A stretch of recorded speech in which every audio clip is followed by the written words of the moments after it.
تو آپ ذرا ناف کے نیچے لے کر جائیں گے. چلے میں تو سکا سا بندہ ہوں، کوئی طرح بڑے پیٹ والا آدمی اگر کھڑا ہوگا وہ اپنے ہاتھ ذرا ناف سے نیچے لے کر جائے اور دائیں کو بائیں کے اوپر رکھے. اب ناف کے نیچے لے کر جائے، آپ کا بایاں اوپر آ گیا اور دایاں نیچے چلا گیا. جبکہ حدیث کے لفظ ہے کہ دایاں بائیں کے اوپر ہونا چاہیے اور آپ کا بایاں جو ہے وہ دائیں کے اوپر آ گیا. یہ دیکھیں یہ ناف ہے میری، یہاں تک میں لے گیا. اور کوئی بھاری جسم والا بندہ، بھاری پیٹ والا بندہ لوٹ کر اپنے ہاتھ باندھتا ہے، اس کا دایاں ہاتھ بائیں کے اوپر رہے، یہ ناف سے نیچے جا ہی نہیں سکتا. اسی لیے امام بخاری نے یہیں سے استدلال کیا، اشارہ اس بات کی طرف کیا سینے پر آنے. کیوں؟ جو لفظ ہیں، جو لفظ ایسے ہیں کہ ادھر دایاں بائیں کے اوپر آ ہی نہیں سکتا. آئے گا تب جب ناف سے اوپر ہو گیا. اب ناف سے اوپر رکھنے کے سینے پر رکھنے یہ فیصلہ نہیں ہے. یہ فیصلہ مسلم احمد کی روایت کے اندر علماء کی روایت اور اتفاق کی بات دیکھیں، اسی حنفی عالم نے اس روایت کو صحیح بھی لکھا. اقوال سنن کے اندر بہت بڑے وقتی سے آنا ہے، انہوں نے کہا یہ روایت ٹھیک ہے سر. اس میں یہ ہے علی الصدر کی لفظ فواصف یحییٰ الیمنی علی الیسری علی الصدر. یحییٰ راوی نے اس کو حکایت کر کے بتایا کہ دایاں جو بائیں کے اوپر تھا نا وہ علی الصدر، وہ سینے کے اوپر تھا. اب یہ سینے پر آتا ہے، یہ صحیح حدیث سے مل گیا. اب ایک لطیفہ سمجھ لیں یا ایک علمی نکتہ سمجھ لیں. ہمارے بھائی احناف وہ بہت زور دیتے ہیں کہ ہاتھ مردوں کے ناف کے نیچے ہو جائے. چلے ٹھیک ہے، عورت کے ہاتھ کہاں ہونے چاہیے؟ عورت کے سینے پر ہونے چاہیے. اس کی دلیل کیا ہے؟ اس کی دلیل کسی کے پاس ہے. جب احناف یہ کہتے ہیں نا کہ عورت سینے پر ہاتھ باندھے تو اس کے لیے وہ وہی روایات پیش کرتے ہیں کہ جو ہم آپ کو سینے پر ہاتھ باندھنے کی پیش کرتے ہیں. ان روایتوں کو بالکل ٹھیک بھی کرتے ہیں. جب ہم ان روایتوں کو پیش کرتے ہیں تو کہتے ہیں صحیح. جب یہی روایت عورت کے مسئلے میں پیش کرتے ہیں تو کہتے ہیں ٹھیک. اب نبی صلی اللہ علیہ وسلم سے یہ فرق کہ مرد ناف کے نیچے باندھے، عورت سینے پر باندھے، اللہ کے نبی صلی اللہ علیہ وسلم سے یہ ثابت ہے. یہ فرق ثابت نہیں بھائی ہوتا ہے. تو معلوم یہ ہوا کہ مرد ہو کہ عورت ہو تو ہاتھ اپنے سینے پر باندھے. اب سینے پر ہاتھ باندھنے کے کتنے طریقے ہیں؟ اس حوالے سے مختلف روایات ہیں. مجموعی طور پر آپ 3 طریقے بنا لیں. روایات مختلف ہیں، مجموعی طور پر 3 طریقے. پہلا طریقہ یہ ہے کہ آپ اپنے اس دائیں ہاتھ کو بائیں ہاتھ کی ہتھیلی جو ہے اس کے پشت پر رکھیں ایسے. یہ طریقہ پہلا. یہ طریقہ اس طریقے سے، یہ پہلا طریقہ. دوسرا طریقہ نبی صلی اللہ علیہ وسلم کی جو روایت کے لفظ ہیں الیت والرسل والساعد. ساعد کہتے ہیں کلائی کو، رسل کہتے ہیں گھٹ کو، ید کہتے ہیں اس کو یہاں پر. تو تینوں پر ہاتھ وہ یوں بنا، کچھ ہاتھ پر آ گیا، یہ گھٹ بھی آ گیا اور یہ کلائی بھی آ گئی. دوسرا طریقہ یہ ہو گیا. یہ دوسرا طریقہ کہ آپ کا ہاتھ کا کچھ حصہ آپ کے ہاتھ پر اور گھٹ اس کے اندر آ گیا اور یہ کلائی بھی آ گئی. یہ دوسرا طریقہ جو حدیث کی کتابوں میں صحیح روایت آتی ہے اس کا دوسرا طریقہ. پہلا یہ تھا، دوسرا یہ ہو گیا اور تیسرا طریقہ وہ قبض کا ہے، یوں پکڑنے کا. یہ اردو کے لفظ ہے کہ دائیں ہاتھ کے ساتھ بائیں کو پکڑنا، رسل کو پکڑنا، گھٹ کو پکڑنا. کیوں؟ یہ طریقہ. یہ 3 طریقے مجموعی طور پر حدیث کی کتابوں کے اندر آتے ہیں. آپ ان میں سے کسی طریقے کو لے لیں. آپ سب میں کھڑے ہیں، آپ یہ طریقہ لیں. اس طریقے سے طرح کوہنیاں باہر نہیں جاتی. اکیلے کھڑے ہیں آپ اس طریقے سے بھی کر لیں اور اس طریقے سے کر لیں. یعنی اور البتہ یہ طریقہ نہیں. اور بعض لوگ بالکل گلے پر دے دیتے ہیں ہاتھ اس طریقے سے، یہ ٹھیک نہیں. مناسب یہ ہے، یہ ہاتھ باندھنے کا طریقہ ہوگا. اس کے بعد تیسرا عمل یہ ہے کہ نظر آپ کی نماز میں کہاں ہونی چاہیے؟ آپ کی نظر سجدے والی جگہ. نبی صلی اللہ علیہ وسلم نظر سجدے والی جگہ پہ رکھتے تھے. یہاں پر کئی لوگ اپنی نظر بند کر لیتے ہیں. آنکھیں بند کرنے والا عمل سنت کے مطابق ہے. نبی صلی اللہ علیہ وسلم نے فرمایا کہ تمہارے آگے سے کوئی گزرنے لگے تو اس کو روکو. جب آپ کی آنکھیں بند کر تو آپ کو کیسے پتہ چلے گا میرے آگے سے گزرا؟ آپ نے فرمایا کہ تمہارے سامنے بچھو یا سانپ آ جائے اس کو پہلے قتل کرو پھر نماز پڑھو. آپ کی آنکھیں بندہ آپ کو کیسے پتہ چلے؟ تو یہ ضروری ہے. بعض لوگ سمجھتے ہیں آنکھیں بند کرنے سے خشوع و خضوع ہوتا ہے. یہ خشوع و خضوع کا طریقہ نہیں ہے. اگر یہ خشوع و خضوع ہوتا تو اللہ کے نبی سے بتا کے جاتے.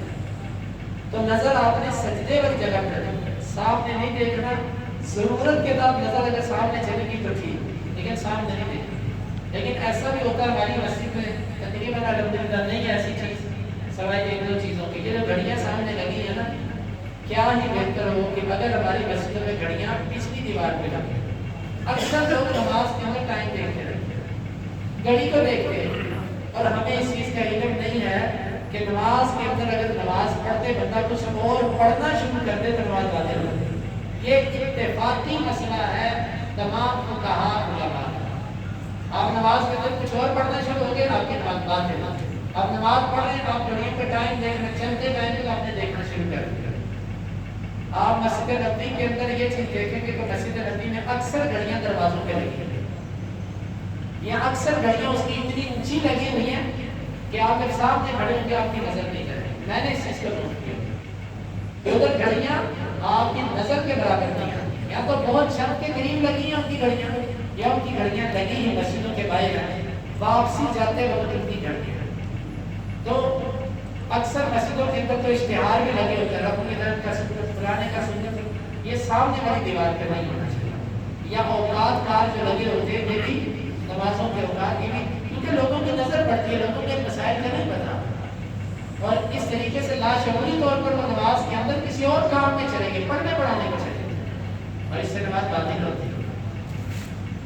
نظر آپ نے سجدے والی جگہ پہ رکھی. ان پر ضرورت سامنے نظر کی جا سکتی ہے، لیکن عمومی طور پر نظر سجدے والی جگہ سامنے نظر کرنے کے دلیل کوئی حدیث ہے کہ نبی صلی اللہ علیہ وسلم نے فرمایا کہ سامنے والی دیوار کے معنی میں آتا مجھے جنت اور جہنم پیش کی.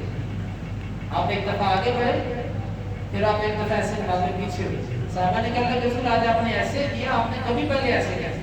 آپ نے فرمایا کہ مجھے جنت دکھائی گئی، انگوروں کا گچھا تھا، میرا دل کیا میں ایک پکڑ لوں، اور اگر میں ایک پکڑ لیتا تو رہتی دنیا تو کس کو کھا.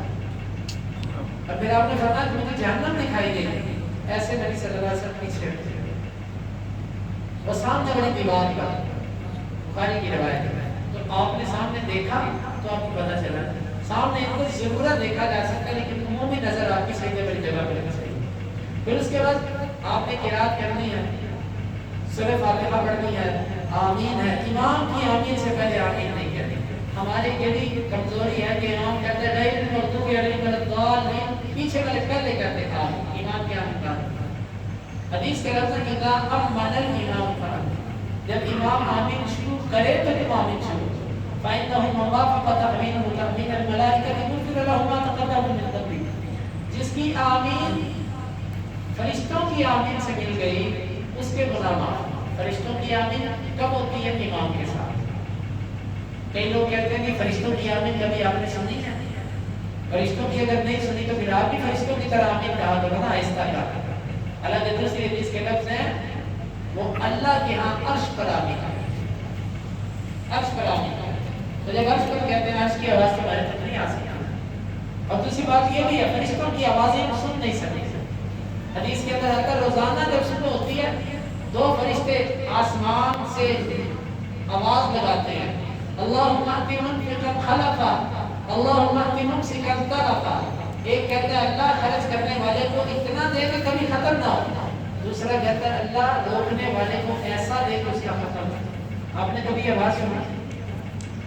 حدیث میں آتا ہے کہ جب رمضان داخل ہوتا ہے تو فرشتہ آواز لگاتا ہے یا باغی الخیر اقبل یا باغی الشر اقصر.